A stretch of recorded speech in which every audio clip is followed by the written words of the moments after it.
ام اللول، شلونك؟ ايش الاخبار؟ أهلين روحي، خليلي إياك. والله كتير شوب عنا، بدي أقوم أسويلي كاسة شراب اليوسفي وأدق هالبوز شي يبرد على القلب.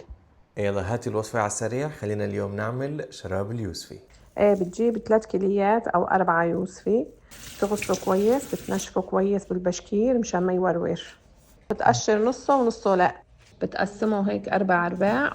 أيوة، وبتحط عليه سكر، تقريبا شي كاستين سكر، وبتخلطه مع بعضه، بتتركه ساعتين 3. بتشوفه هيك نزلت ميته، تعصره هيك بإيدك، بتحطه بالمصفى وتم تعصره. يعني انت قوتك قوة بيت حماك، هذا الشغل التعب اللي فيه بس.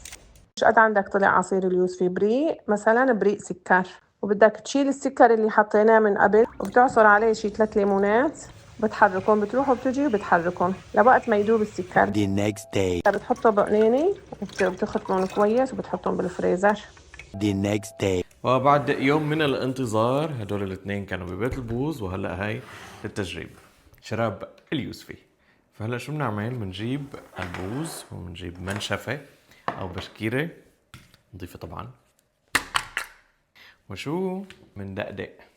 بنجيب الكاسة،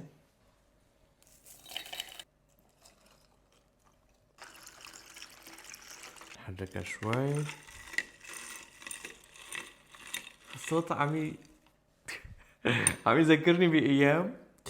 تذكر كنت عم بيت جدي ونانتي تقول لي ايش رايك كاس شراب اليوسفي لك طه؟ قال لك لعيونك. تقوم هيك كسرنا اياه هون وتحطها بهاي الكاسه المغشايه. عرفتوا لي هيك مو كلها، بس هيك جزء، يعني خلينا نقول انه هاي هيك الكاسه اوكي، فهذا الجزء هيك مغشى من فوق، قال يعني شفاف. يا سلام يا سلام يا سلام على هالطعمه وعلى هديك الايام. وسلام.